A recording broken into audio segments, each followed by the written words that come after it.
Meskipun orang percaya, selama ribuan tahun sudah tahu bahwa Tuhan Yesus adalah Tuhan yang berinkarnasi. Tidak ada yang memahami inkarnasi dan hakikat sebenarnya dari inkarnasi. Tuhan yang Maha Kuasa di akhir zaman telah datang, maka aspek misteri kebenaran ini telah disingkapkan kepada manusia. Nah, apa itu inkarnasi? Firman Tuhan yang Maha Kuasa. Faktanya, maksud dari inkarnasi Tuhan adalah bahwa Tuhan hidup dan bekerja dalam daging. Tuhan di dalam hakikatnya menjadi daging, menjadi manusia. Amin. Semua orang tahu bahwa dalam penampakan luar, inkarnasi Tuhan punya kemanusiaan normal. Dia orang biasa dan normal. Kenyataannya dia adalah roh Tuhan yang diwujudkan dalam daging. Dia ilahi dalam hakikat. Itu sebabnya dia mampu melakukan pekerjaan Tuhan sendiri. Mengungkapkan kebenaran, watak, kehendak, dan tuntutan Tuhan kepada manusia kapan saja dan di mana saja. Amin.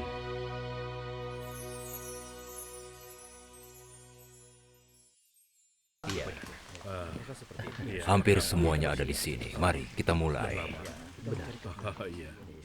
Saudara-saudara, aku sudah lama jadi orang percaya.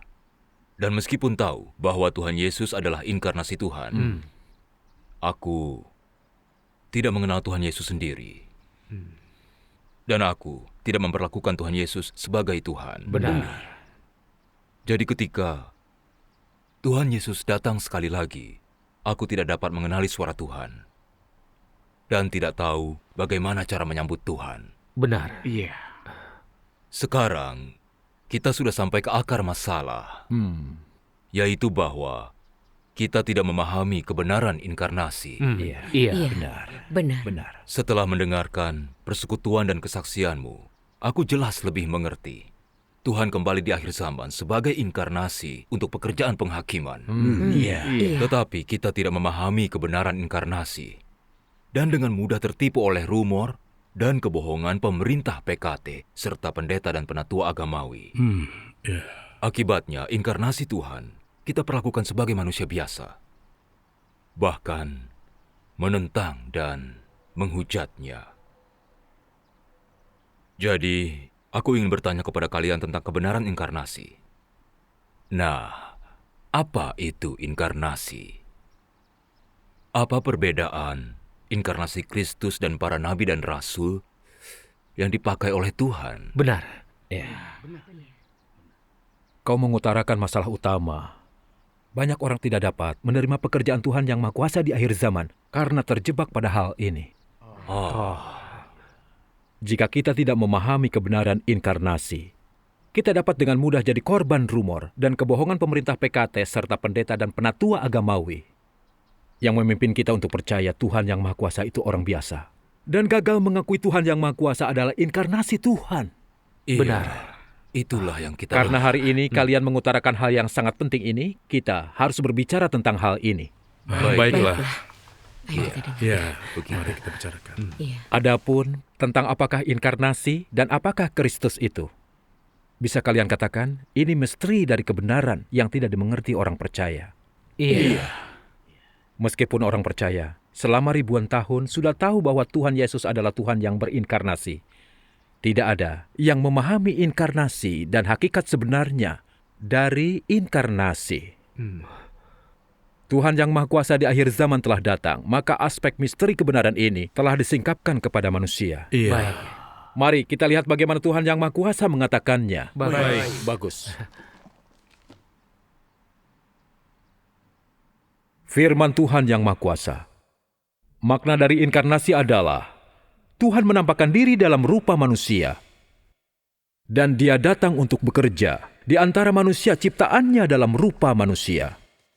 Jadi, agar Tuhan berinkarnasi, pertama-tama dia harus menjadi daging. Daging dengan wujud manusia normal. Hal ini setidaknya harus benar.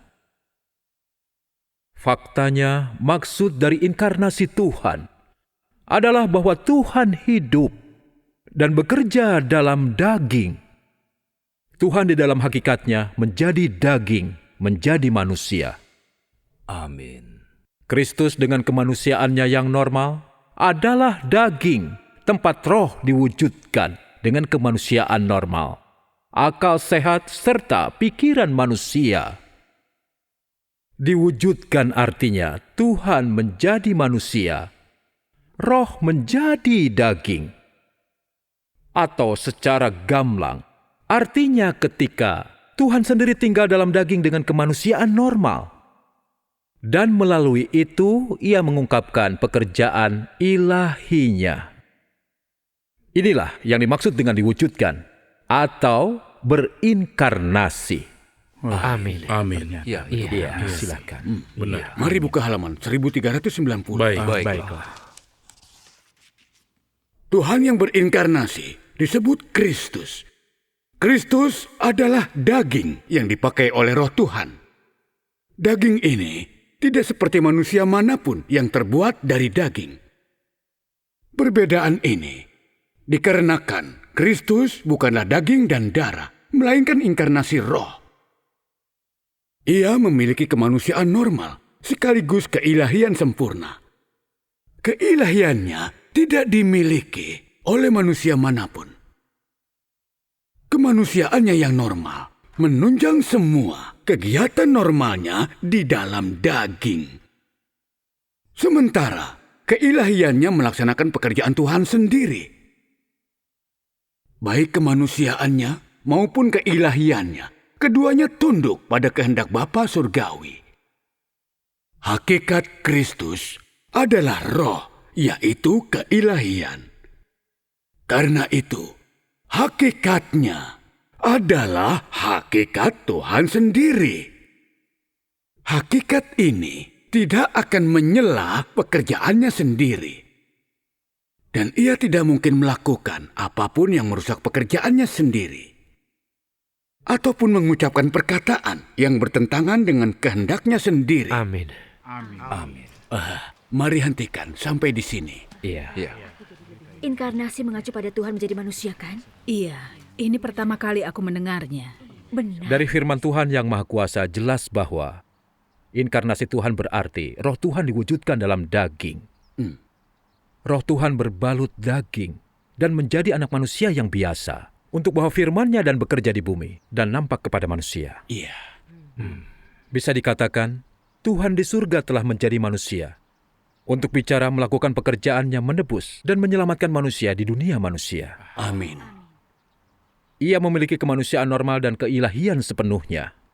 Dari penampakannya sendiri, inkarnasi Tuhan tampak seperti manusia biasa dan normal. Dengan aturan hidup yang sama dan berpartisipasi dalam kegiatan yang sama seperti manusia lainnya. Dia punya perasaan sama seperti manusia normal, hidup secara praktis dan nyata bersama-sama dengan manusia. Dari penampakan luarnya, dia tidak terlihat beda dari orang lain. Tetapi hakikat sejati inkarnasi Tuhan adalah keilahian. Dia dapat mengungkapkan watak Tuhan, semua yang dimiliki Tuhan dan siapa dia. Sesuai kebutuhan manusia, dia dapat mengungkapkan kebenaran untuk memperlengkapi dan menyelamatkan manusia. Dia sendiri dapat melakukan pekerjaan Tuhan. Apa yang tidak dapat dilakukan oleh semua ciptaan lainnya. Amin. Kita semua tahu, Tuhan Yesus adalah inkarnasi Tuhan, adalah Kristus. Dari penampakan luarnya, dia terlihat sama seperti kita. Hanya orang biasa dan normal. Iya. Iya. Namun, Tuhan Yesus dapat mengungkapkan kebenaran dan menyediakan manusia jalan pertobatan. Dia berwenang mengampuni manusia dari dosa-dosanya dan disalibkan untuk menyelesaikan pekerjaan penebusan manusia. Tidak ada yang mampu melakukan ini. Iya. Tentu saja. Tuhan Yesus juga dapat melakukan tanda dan mukjizat. Dia meredakan angin dan laut, beri makan 5.000 orang hanya dengan 5 roti dan 2 ikan, membangkitkan orang mati dan lain-lain. Benar. Tuhan Yesus melakukan banyak mukjizat dan benar-benar memanifestasikan banyak tindakan Tuhan. Benar. Tuhan Yesus juga pergi ke tempat-tempat jauh untuk berkhotbah. Sesuai kebutuhan manusia yang sesungguhnya, dia mengungkapkan kebenaran untuk memperlengkapi hidup dan menggembalakan. Memungkinkan manusia untuk melihat bagaimana firman dan pekerjaannya adalah dari Tuhan yang nyata dan praktis. Amin. Firman dan pekerjaan Tuhan Yesus adalah perwujudan dari watak kehidupan Tuhan, dan Tuhan punya dan siapa dia. Tidak ada manusia ciptaan yang punya ini atau mampu memperoleh hasil tersebut. Amin. Benar. Ini adalah bukti bahwa Tuhan Yesus adalah inkarnasi Tuhan. Amin. Meskipun ia memiliki kemanusiaan yang normal, hakikatnya adalah ilahi. Dengan begitu, dia mampu mengungkapkan kebenaran dan suara Tuhan. Dia bisa bekerja sebagai Tuhan untuk lakukan pekerjaan Tuhan. Jadi, jika kita hanya melihat kemanusiaan Kristus yang normal, kita akan cenderung memperlakukannya sebagai orang biasa. Tetapi jika kita menyadari bahwa semua yang dikatakan Kristus adalah kebenaran, bahwa semua yang dia wujudkan adalah watak Tuhan, semua yang Tuhan punya dan siapa Tuhan, dan melihat yang dilakukan Tuhan di dalam daging, hanya dengan mencapai tingkat ini, kita akan tahu hakikat ilahi Kristus. Amin. Inkarnasi Tuhan sungguh sebuah misteri. Iya. Telah bertahun-tahun aku menjadi orang percaya dan membaca Alkitab, dan meskipun tahu istilah inkarnasi, aku tidak pernah begitu mengerti tentang makna yang sebenarnya. Benar Hari sekali. ini, aku akhirnya mengerti. Tuhan yang berinkarnasi terlihat sama seperti kita penampakan luarnya. Dia seperti manusia normal. Benar. Iya, benar. Tapi di dalamnya tersembunyi hakikat ilahinya.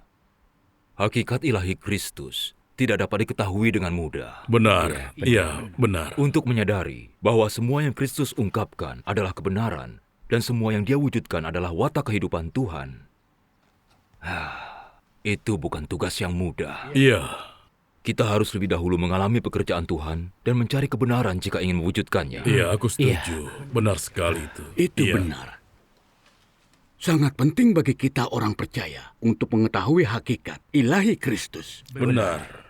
Jika kita tidak mengenali hakikat ilahi Kristus, kita hanya akan menganggap Kristus sebagai seorang manusia biasa. Iya. Bahkan akan memperlakukan para nabi dan rasul yang Tuhan pakai seperti Tuhan sendiri. Ini bukan masalah kecil. Iya. Benar sekali. Jadi sekarang, mari berbicara tentang perbedaan antara Kristus dan para rasul dan nabi yang dipakai oleh Tuhan. Baiklah. Iya. Syukur pada Semua Syukur orang pada tahu Tuhan. bahwa dalam penampakan luar, inkarnasi Tuhan punya kemanusiaan normal. Dia orang biasa dan normal. Kenyataannya dia adalah roh Tuhan yang diwujudkan dalam daging. Dia ilahi dalam hakikat. Itu sebabnya dia mampu melakukan pekerjaan Tuhan sendiri, mengungkapkan kebenaran, watak, kehendak, dan tuntutan Tuhan kepada manusia kapan saja dan di mana saja. Iya. Dia bisa menghakimi, menyingkap, dan bahkan menghukum manusia. Sama seperti dia dapat menebus, menyucikan, dan menyelamatkan. Amin. Para nabi dan rasul adalah orang-orang yang Tuhan pakai. Mereka hanya memiliki kemanusiaan normal, tanpa hakikat ilahi Tuhan. Sehingga mereka hanya mampu melakukan pekerjaan manusia. Dalam rencana pengelolaan Tuhan, mereka hanya mampu memenuhi kewajiban manusia. Tak satu pun dari mereka dapat mengungkapkan kebenaran, apalagi melakukan pekerjaan Tuhan sendiri. Iya. Meskipun persekutuan mereka diberkati dengan pencerahan dan penerangan Roh Kudus dan sesuai kebenaran, mereka bukan kebenaran itu sendiri. Hanya pengungkapan pengertian dan pengalaman mereka akan firman Tuhan. Jika kita tinjau para rasul dari zaman kasih karunia, yang mereka bicarakan adalah pemahaman dan pengalaman tentang firman dan pekerjaan Tuhan Yesus. Mereka mewakili kesaksian pengalaman pekerjaan Tuhan. Iya. Dari surat-surat para rasul, kita dapat melihat bahwa jelas itu ditulis oleh manusia. Itu wacana tentang pengalaman dan kesaksian mereka. Tidak satu kata pun dari surat-surat ini mengandung kebenaran yang diungkapkan Tuhan. Tidak satu kata pun dari surat-surat ini mengandung otoritas dan kuasa firman Tuhan Yesus. Iya, benar. Kita bisa lihat kata-kata para rasul dan firman Tuhan Yesus sangat berbeda. Kita tidak melihat persamaannya. Amin. Tetapi para nabi seperti Yesaya dan Daniel dapat mengucapkan firman Tuhan. Bagaimana kau menjelaskan itu? Iya, bagaimana menjelaskannya? Sebenarnya, saat nabi mengungkapkan firman Tuhan, mereka melakukannya karena perintah Tuhan untuk sampaikan firman-Nya. Para nabi tidak dapat mengungkapkan firman Tuhan, memakai identitas Tuhan. Mereka bukanlah orang pertama. Mereka tidak dapat mengungkapkan kebenaran sesukanya. Karena mereka hanya manusia yang Tuhan pakai. Mereka bukan Tuhan sendiri. Mereka hanya menyampaikan firman Tuhan. Dan apa yang mereka dapat sampaikan sangat terbatas. Iya. Jadi, ketika para nabi menyampaikan firman Tuhan, mereka jelas menyatakan itu adalah firman Tuhan. Itu bukan kata-kata mereka sendiri. Bukankah seperti itu? Benar. Ini memang benar. Saat Nabi berkhotbah, mereka berkata, demikian kata Yahweh. Yahweh bicara kepada aku dengan mengatakan. Iya, itu benar. Semua ini membuktikan bahwa para nabi dan rasul hanya manusia yang Tuhan pakai. Mereka bukan inkarnasi Tuhan. Benar. Inkarnasi Tuhan dapat disebut Tuhan karena ia punya hakikat ilahi. Para nabi dan rasul hanya punya kemanusiaan. Mereka tidak punya hakikat ilahi. Jadi hanya dapat dianggap manusia. Ini perbedaan hakikat antara inkarnasi Tuhan dan para nabi serta rasul. Sekarang aku mengerti. Iya. Iya. Persekutuan ini membuat segalanya menjadi jelas. Iya. Tuhan Yesus Kristus kelihatan seperti manusia normal dalam penampakannya. Tetapi yang Tuhan Yesus ungkapkan adalah firman Tuhan dan semuanya kebenaran. Amin. Yang dia lakukan semuanya pekerjaan Tuhan. Ini bukti bahwa Tuhan Yesus sungguh punya hakikat ilahi Iya. yang tidak dimiliki seorang manusia pun. Amin. Para nabi dan rasul yang Tuhan pakai hanya punya kemanusiaan. Mereka tidak punya hakikat ilahi. Benar. Mereka tidak mampu mengungkapkan kebenaran dan melakukan pekerjaan Tuhan. Itu kenyataan. Iya. Sekarang kita dapat lebih jelas membedakan. Tuhan adalah Tuhan. Manusia adalah manusia. Sungguh penting mengenali Tuhan yang berinkarnasi. Amin. Ya, aku Puji sependapat Tuhan. dengannya. Benar. Firman puji Tuhan yang Maha Kuasa menggambarkan inkarnasi dengan sangat jelas. Jika Tuhan yang Maha Kuasa tidak menyingkapkan misteri inkarnasi, kita mungkin tidak akan pernah mengerti kebenaran inkarnasi. Ya, itu benar. Itu benar. Iya. Ya, Benar sekali. aku rasa itu memang Iya. benar. Aku jadi Aku semakin sependapat mengerti. dengannya. Aku Apa yang setuju. dikatakannya itu benar. Iya. Saudara dan saudari, biarkan aku bicara sebentar. Iya. Persekutuan kalian sangat masuk akal. Tetapi Tuhan Yesus yang kita percaya adalah inkarnasi Tuhan. Amin. Tuhan Yesus melakukan pekerjaan penebusan Tuhan. Tidak ada yang berani menyangkalnya. Tapi Tuhan yang Maha Kuasa yang kalian percaya belum tentu inkarnasi Tuhan. Tidak ada catatan tentang Tuhan yang Maha Kuasa dalam Alkitab. Maka, pendeta dan penatua dunia religius berkata dia hanya manusia, bahwa kalian telah tertipu. Hanya Tuhan Yesus yang kita percayai adalah Kristus, Putra Tuhan. Amin. Tuhan yang Maha Kuasa ini yang kalian percayai hanya manusia. Mana mungkin sebaliknya? Benar. Kalian berkata Tuhan berinkarnasi lagi untuk melakukan pekerjaannya. Itu tidak mungkin. Hanya ada satu inkarnasi Tuhan. Itu Tuhan Yesus Juru Selamat kita. Amin. Orang yang kalian percaya tidak mungkin inkarnasi Tuhan. Orang yang kalian percaya hanya seorang manusia. Kepercayaan kalian kepada Tuhan Yesus sebagai inkarnasi Tuhan tidak salah. Tetapi mengapa kalian percaya kepada Tuhan Yesus? Apa kalian sungguh berpikir Tuhan Yesus sebagai Tuhan? Kalian percaya kepada Tuhan Yesus karena apa yang dicatat dalam Alkitab dan karena pekerjaan Roh Kudus. Apapun kata kalian, jika kalian belum melihat Tuhan Yesus secara langsung, apa kalian berani mengatakan kalian kenal Tuhan Yesus? Iman kalian kepada Tuhan hanya mengikuti kata-kata Petrus, yang berkata Tuhan Yesus adalah Kristus, Putra dari Tuhan yang hidup. Tapi apa kalian percaya Tuhan Yesus adalah manifestasi Tuhan, adalah Tuhan sendiri? Apakah kalian berani mengatakan bahwa kalian kenal hakikat ilahi Tuhan Yesus? Apa kalian berani menjamin jika Tuhan Yesus datang untuk mengungkapkan kebenaran, kalian akan mengenali suaranya? Aku tidak berani. Kepercayaan kalian kepada Tuhan Yesus hanya keyakinan kepada nama Tuhan Yesus. Dua kata ini. Kalian tidak mengerti hakikat ilahi Tuhan Yesus. Jika kalian mengerti, mengapa kalian tidak dapat membedakan suara Roh Tuhan?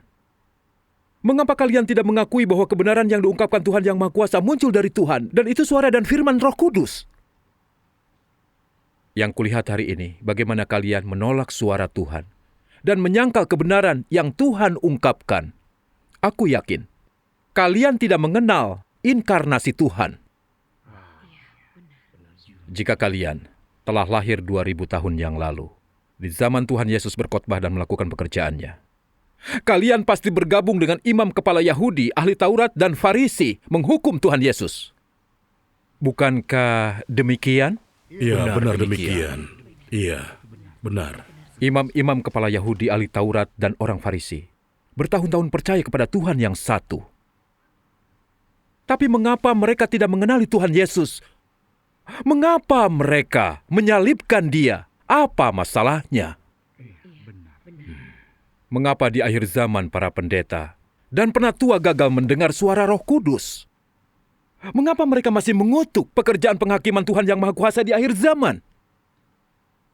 Aku mau tanya, bukankah orang yang percaya kepada Tuhan tapi gagal mengakui inkarnasi Tuhan adalah antikristus? Iya. Para pemimpin Yahudi menentang dan menghukum Tuhan Yesus, Tuhan yang berinkarnasi.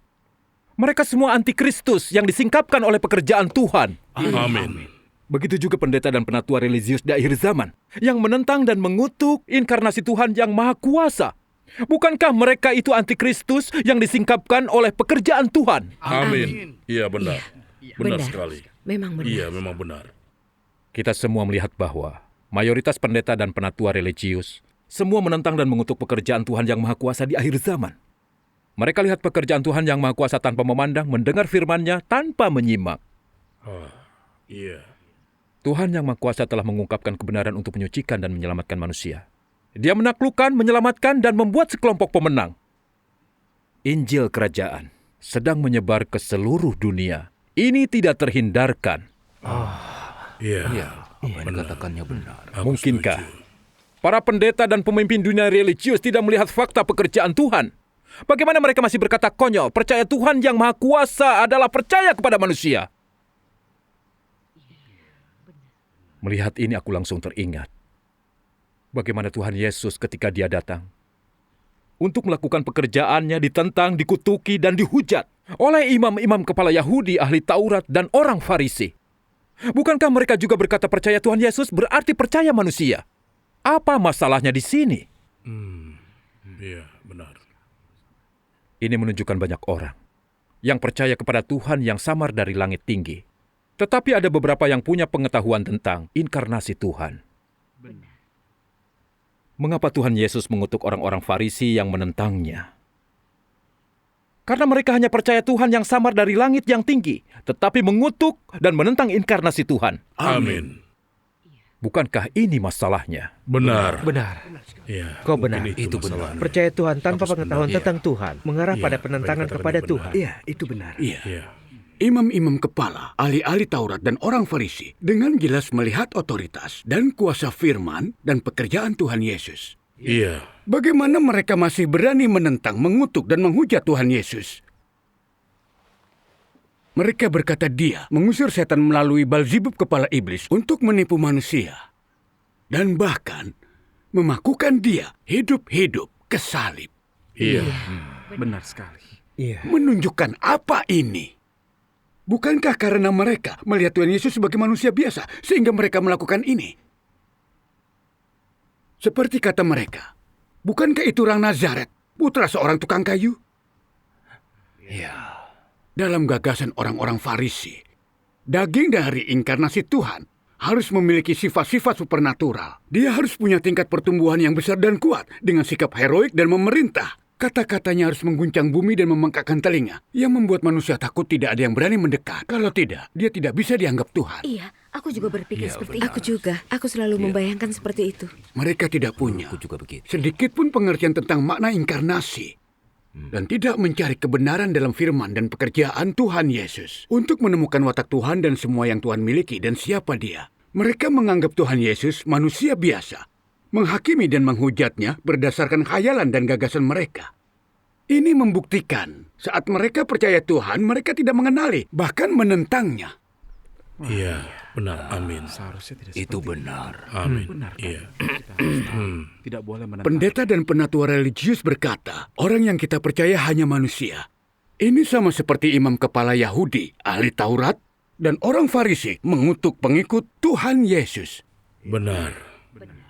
Kalian lihat, kebanyakan pendeta dan penatua religius tidak berbeda dengan orang Farisi munafik yang dulu percaya kepada Tuhan namun sambil menentangnya. Mereka mengakui Tuhan yang samar dari langit yang tinggi sementara menyangkal Kristus sendiri. Amin. Apa hak mereka untuk mengutuk mereka yang menerima dan menaati Kristus? Iya. Bagaimana itu menurut benar. kalian? Iya, benar. Itu benar. Iya, itu benar. Persekutuan ini sangat berharga bagi kami. Sebelumnya, kami tidak mengerti sedikit pun kebenaran inkarnasi. Tidak mencari dan menyelidiki pekerjaan Tuhan yang Maha Kuasa di akhir zaman. Benar. Kami hanya mendengarkan pendeta dan penatua yang berkata dia hanyalah manusia. Kami tidak pernah menganggap Tuhan yang Maha Kuasa mungkin sungguh Tuhan Yesus yang kembali. Apa penentangan dan pengutukan kita kepada Tuhan Yesus berbeda dari orang-orang Farisi? Tidak. Betapa bebal dan bodohnya kami. Benar. Benar. Benar. Itu Iya, benar sekali. persekutuan kalian benar-benar praktis. Aku benar-benar mendapat banyak darinya. Puji Tuhan. Tapi, aku ingin mengajukan pertanyaan lain. Atas dasar apa kalian dapat menegaskan bahwa Tuhan yang Maha Kuasa adalah inkarnasi Tuhan? Bersekutulah tentang ini kepada kami. Iya, berbicara sedikit lagi. Puji Tuhan. Sekarang aku akan terus bersekutu. Baik. Pada akhir zaman, Tuhan kembali menjadi manusia untuk mengungkapkan firman-Nya dan melakukan pekerjaannya. Kali ini dia datang sebagai inkarnasi Tuhan yang Maha Kuasa. Amin. Dari penampakan luarnya, Tuhan yang Maha Kuasa tampak seperti orang biasa. Hidup praktis bersama manusia di antara mereka, mengambil bagian dalam hidup mereka. Mengungkapkan kebenaran sesuai kebutuhan manusia. Dan melakukan pekerjaan penghakiman dimulai dari rumah Tuhan. Iya. Iya. Benar. Bagus. Iya, bagus sekali. Dalam mengalami pekerjaan Tuhan yang Maha Kuasa. Kita sudah dengar firman Tuhan yang Maha Kuasa dengan telinga kita sendiri. Kita telah melihat Dia mengungkapkan misteri rencana pengelolaan Tuhan dengan mata kita sendiri. Ya, apa yang dikatakan? Yaitu kisah Benar. 3 tahap Benar. pekerjaan Tuhan untuk menyelamatkan manusia. Tujuan rencana pengelolaan Tuhan, misteri inkarnasi. Bagaimana iblis merusak manusia, hakikat dan kebenaran dari kerusakan manusia oleh iblis. Bagaimana Tuhan menyucikan, menyelamatkan, dan menyempurnakan manusia. Makna dan tujuan pekerjaan penghakiman Tuhan. Siapa yang dikasihi Tuhan dan siapa yang Dia kutuk. Siapa yang akan diselamatkan dan siapa yang akan dihancurkan. Tempat tujuan manusia, akhir dari segala jenis manusia. Dan bagaimana kerajaan Tuhan akan diwujudkan di bumi dan lain-lain. Saat mengungkapkan kebenaran ini, Tuhan yang Maha Kuasa juga menghakimi dan mengungkapkan watak jahat manusia dan sifat dan hakikatnya yang menentang Tuhan. Agar kita dapat melihat hakikat dan fakta dari kerusakan menyeluruh kita oleh iblis. Untuk melihat bagaimana congkak dan suka bermegah, berbahaya dan egoisnya kita. Bagaimana kita tidak menyerupai manusia. Betapa tidak layaknya kita untuk hidup di hadapan Tuhan. Memang benar. Dan lagi, Tuhan yang berinkarnasi dengan rendah hati bersembunyi dan tinggal di antara manusia kotor dan rusak. Mengungkapkan kebenaran untuk menghakimi, menyingkapkan dan menyelamatkan manusia. Kita begitu merasakan hakikat kehidupan Tuhan sangat baik dan terhormat. Iya. Kasih Tuhan bagi manusia sangat nyata. Amin. Dalam mengalami penghakiman Tuhan lewat firman, kita jadi mengenal dekat watak Tuhan yang benar, kudus, dan yang tak bisa disinggung. Dan merasakan otoritas dan kuasa firman Tuhan yang Maha Kuasa. Tanpa sadar, penghormatan kepada Tuhan tumbuh di hati kita. Kita mulai mencari kebenaran, dan watak hidup kita mulai berubah. Di saat inilah, kita sungguh menyadari bahwa inkarnasi Tuhan yang Maha Kuasa telah mengungkapkan semua kebenaran untuk menyucikan dan menyelamatkan kita. Amin. Memungkinkan kita melepaskan diri dari kecongkakan, pengkhianatan, dan watak jahat kita. Menjalani hidup seperti orang yang jujur. Tuhan yang Maha Kuasa hidup di antara kita, berjalan di gereja-gereja. Dari luar, Dia hanyalah orang biasa. Iya.